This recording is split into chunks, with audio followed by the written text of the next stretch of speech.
News 18 के social media platform पर आपका स्वागत है। मैं आपके साथ साइमा परवीन। दुनिया आज एक ऐसे मोड़ पर खड़ी है जहां रूस की तरफ से आई एक धमकी ने वैश्विक सुरक्षा को हिलाकर रख दिया है।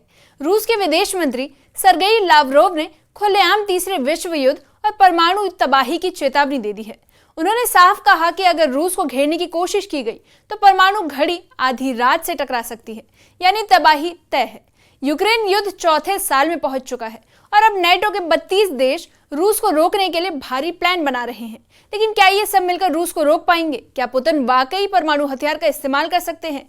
और क्या ट्रंप की रणनीति तीसरे विश्व युद्ध की शुरुआत करेगी? आइए समझते हैं इस पूरे संकट को आसान भाषा में। दरअसल रूस के विदेश मंत्री सर्गेई लावरोव ने हाल ही में एक ऐसा बयान दिया जिसने पूरी दुनिया को चौंका कर रख दिया।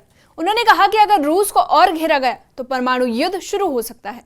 उन्होंने डूम क्लॉक का जिक्र करते हुए कहा कि अब वो आधी रात के और करीब पहुंच चुकी है, यानी तबाही किसी भी वक्त आ सकती है। रूस का कहना है कि अमेरिका और नेटो यूक्रेन को इस्तेमाल कर रूस के खिलाफ साजिश रच रहे हैं। लावरोव के इस बयान को सिर्फ धमकी नहीं बल्कि एक सीरियस वार्निंग के तौर पर देखा जा सकता है। रूस का मानना है कि अगर ट्रंप और नेटो देश नहीं रुके तो युद्ध अब सीमित नहीं रहेगा। इसे रूस की डिटरेंस पॉलिसी का हिस्सा भी कहा जा सकता है, यानी धमकी देकर दुश्मन को डराना। लेकिन क्या ये धमकी वाकई गंभीर है? रूस के हालिया बयानों और उसकी हरकतों से साफ है कि वो खुद को तीसरे विश्व युद्ध के लिए तैयार कर रहा है। वहीं राष्ट्रपति पुतिन ने सेना को हाई अलर्ट पर डाल दिया है और मिसाइल यूनिट्स को सक्रिय कर दिया गया है। रूस की मिसाइल अब यूक्रेन में तेज हमले कर रही है। वहीं पुतिन ने साफ कर दिया है कि अगर रूस की सीमाओं को चुनौती दी गई तो जवाब बेहद कठोर होगा। पुतिन ने यह भी कह दिया कि यूक्रेन का हर वो इलाका जहां रूसी सेना कदम रखेगी वो रूस का हिस्सा माना जाएगा। ये बयान ये भी बताता है कि रूस अब पीछे हटने को तैयार नहीं है। इसके साथ ही रूस की KGB एजेंसी ने जर्मनी में सीक्रेट ऑपरेशन भी शुरू कर दिया है। हाल ही में नीदरलैंड्स के हेग शहर में नेटो की समिट हुई, जहां अमेरिका के राष्ट्रपति डोनाल्ड ट्रंप ने एक बेहद बड़ा प्रस्ताव रखा। उन्होंने सभी नेटो देश से कहा कि वे अपनी GDP का 5% रक्षा क्षेत्र में खर्च करें। ये अब तक का सबसे बड़ा रक्षा बजट प्रस्ताव है। इसका मकसद है रूस को अगले 10 सालों तक झुका कर रखना। ट्रंप के मुताबिक अगर रूस को रोका नहीं गया तो वो यूरोप के लिए सबसे बड़ा खतरा बन सकते हैं। नेटो के 32 देशों ने इस प्लान पर सहमति जताई है, लेकिन कुछ देश जैसे स्पेन और बेल्जियम इस भारी खर्च से बचना चाहते हैं। रूस के सबसे कट्टर दुश्मनों में जब जर्मनी का नाम सबसे ऊपर आता है।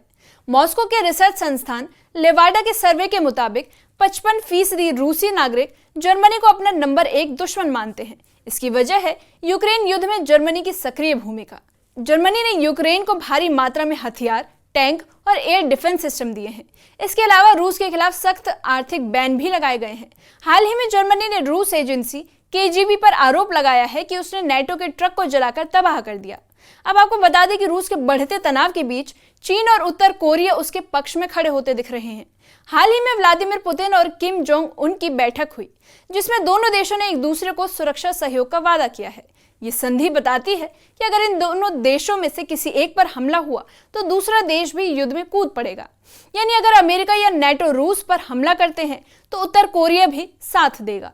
वहीं चीन ने खुले तौर पर कुछ नहीं कहा, लेकिन उसके विदेश मंत्रालय ने पश्चिमी देशों को भड़काने से बाज आने की चेतावनी दी है, जो बताता है कि रूस अकेला नहीं है। वहीं अगर तीसरा विश्व युद्ध हुआ तो वह एक ब्लॉक बनकर लड़ेगा, जिसमें रूस, चीन और उत्तर कोरिया शामिल होंगे। रूस के राष्ट्रपति व्लादिमीर पुतिन को लेकर यह सवाल अब सबसे ज्यादा गंभीर हो गया है कि वाकई वो परमाणु बटन दबा सकते हैं। अब जानकार मानते हैं कि रूस की न्यूक्लियर पॉलिसी बेहद आक्रामक है। अगर उन्हें लगे कि रूस की सार्वभौमता खतरे में है तो वे टैक्टिकल न्यूक्लियर वेपन का इस्तेमाल कर सकते हैं, यानी सीमित दायरे में परमाणु हमला। पुतिन की इमेज एक ऐसे नेता की है जो कभी पीछे नहीं हटते। आपको याद होगा कि साल 2022 में यूक्रेन में हमला करने से पहले भी उन्होंने दुनिया ने हल्के में लिया था, लेकिन फिर उन्होंने सबको चौंका दिया। अब जब रूस चारों ओर से घिर गया है तो पुतिन के लिए ये ऑल और नथिंग का खेल बन गया है। भारत ने हमेशा वैश्विक शांति की वकालत की है, लेकिन रूस की धमकी और तीसरे विश्व युद्ध की आहट के बीच भारत की भूमिका काफी अहम हो गई है। प्रधानमंत्री नरेंद्र मोदी अभी तक इस मुद्दे पर सीधा बयान नहीं दिए हैं, लेकिन भारत ने G20 और UN जैसे मंचों पर साफ कह दिया है कि युद्ध किसी समस्या का हल नहीं है। भारत रूस और अमेरिका दोनों के साथ संबंध रखता है, इसलिए वो बैलेंस बनाए रखना चाहता है। अब विशेषज्ञ मानते हैं कि अगर हालत और बिगड़े तो भारत एक शांति दूत की भूमिका निभा सकता है। खासकर रूस के साथ भारत की दोस्ती और पुतिन से पीएम मोदी की बॉन्डिंग इस संकट में अहम साबित हो सकती है। बहुत से जानकार मानते हैं कि रूस की परमाणु धमकी असल में एक साइकोलॉजिकल वॉरफेयर है। इसका मतलब यह है कि रूस दुश्मनों को डराकर पीछे हटाना चाहता है, वो भी बिना हथियार चलाए। लेकिन खतरा यही है कि अगर दूसरी तरफ से भी इसी तरह की प्रतिक्रिया आए तो ये खेल असली युद्ध में बदल सकता है। रूस, चीन और उत्तर कोरिया के पास हाइपरसोनिक मिसाइलें, साइबर आर्मी और एआई टारगेटिंग सिस्टम है। वहीं अमेरिका, फ्रांस और ब्रिटेन के पास एडवांस न्यूक्लियर ट्रायड है, यानी जमीन, समंदर और आसमान से हमला करने की क्षमता। यह युद्ध महज हथियारों से नहीं बल्कि डेटा नेटवर्क से लड़ा जाएगा। इंटरनेट बंद, सैटेलाइट सिस्टम ठप और डिजिटल बैंकिंग का अंत, ये सब इस युद्ध के संभावित नतीजे हो सकते हैं। यानी तीसरे विश्व युद्ध का मतलब सिर्फ बम नहीं बल्कि पूरी सभ्यता का ठहर जाना हो सकता है। इस खतरे के बीच एक उम्मीद की किरण होती है और वो है डिप्लोमेसी, यानी कूटनीति। अगर अमेरिका, रूस और चीन बातचीत की टेबल पर लौटे तो इस युद्ध को टाला जा सकता है। यूनाइटेड नेशंस, ब्रिक्स, G20 जैसे मंचों की भूमिका यहाँ अहम हो सकती है। भारत, ब्राजील और दक्षिण अफ्रीका जैसे देशों के पास एक मौका है और वो है शांति का प्रस्ताव लाने का। वहीं कुछ जानकार ये भी कहते हैं कि ट्रंप और पुतिन जैसे नेता अंदर से युद्ध नहीं बल्कि ताकत दिखाना चाहते हैं।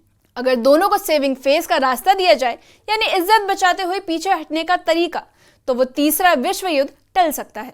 लेकिन ये सब तभी मुमकिन है जब नेता युद्ध से ज्यादा शांति चुने। रूस की धमकी सिर्फ एक देश की नहीं बल्कि पूरी मानवता के लिए चेतावनी है। ये हमें यह भी याद दिलाती है कि परमाणु बम गिरने के बाद कोई हीरो नहीं बचता, सिर्फ खामोशी और राख बचती है। लेकिन यह भी सच है कि दुनिया अब समझदार हो चुकी है। आज हमारे पास विकल्प है, बातचीत, डिप्लोमेसी और शांति का पहल। अगर इंसान चाहे तो कोई भी संकट टाला जा सकता है। तीसरा विश्व युद्ध अभी भविष्य है, उसे रोकना हमारे वर्तमान पर निर्भर करता है। हमें युद्ध नहीं बल्कि संवाद चुनना चाहिए। इस मामले पर आपकी क्या राय है, कमेंट सेक्शन में कमेंट करके बताइए।